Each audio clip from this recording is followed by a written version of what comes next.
શિમલામાં winter કાર્નિવલની શરૂઆત થઈ ગઈ છે। આ પ્રસંગે માલ રોડ પર સેંકડો મહિલાઓએ પરંપરાગત મહાનાટી નૃત્યનું પ્રદર્શન કર્યું, જે સ્થાનિક સાંસ્કૃતિક વારસાનો શાનદાર પરિચાયક બન્યો અને પ્રવાસીઓ માટે આકર્ષણનું કેન્દ્ર રહ્યું। આ વિન્ટર કાર્નિવલનું ઉદ્ઘાટન હિમાચલ પ્રદેશના મુખ્યમંત્રી સુખવિન્દરસિંહ સુખુએ કર્યું। તેમણે આ અવસરે કહ્યું કે આ પ્રકારના આયોજન માત્ર હિમાચલની સાંસ્કૃતિક વારસાને દર્શાવે છે, પરંતુ પર્યટનને પણ પ્રોત્સાહન આપે છે। મુખ્યમંત્રીએ પણ નાટી નૃત્યમાં ભાગ લીધો અને પ્રવાસીઓ સાથે આ ઉત્સવનો આનંદ માણ્યો।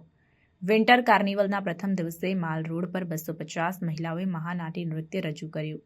આ નૃત્યમાં પ્રવાસીઓએ પણ જમીને ભાગ લીધો અને હિમાચલની સંસ્કૃતિનો આનંદ માણ્યો। ત્યારબાદ ભાષા અને સંસ્કૃતિ વિભાગની સાંસ્કૃતિક પરેડનું આયોજન થયું, જે દરરોજ માલ રોડથી રીસ સુધી યોજાશે।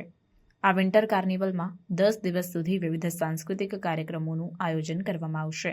તેમાં સતિન્દર સરતાજ, શબાબ સાબરી જેવા પ્રસિદ્ધ લોકગાયકોની રજૂઆતો થશે। આ ઉપરાંત miss carnival, voice of Shimla, prince અને princess junior, strongest youth of Shimla, cycling craft mela, lit fest જેવા કાર્યક્રમો પણ આકર્ષણનું કેન્દ્ર રહેશે। મુખ્યમંત્રીએ કહ્યું કે બરફવર્ષાના કારણે શિમલામાં પ્રવાસીઓની સંખ્યામાં વધારો થયો છે અને સરકારે ખાતરી કરી છે કે પ્રવાસીઓને કોઈપણ પ્રકારની અસુવિધા ન થાય। તેમણે આ પણ જાહેરાત કરી કે 5 જાન્યુઆરી સુધી હોટલ, ઢાબા અને રેસ્ટોરન્ટ 24 કલાક ખુલ્લા રહેશે, જેથી પ્રવાસીઓને દરેક સમય સુવિધા મળી શકે।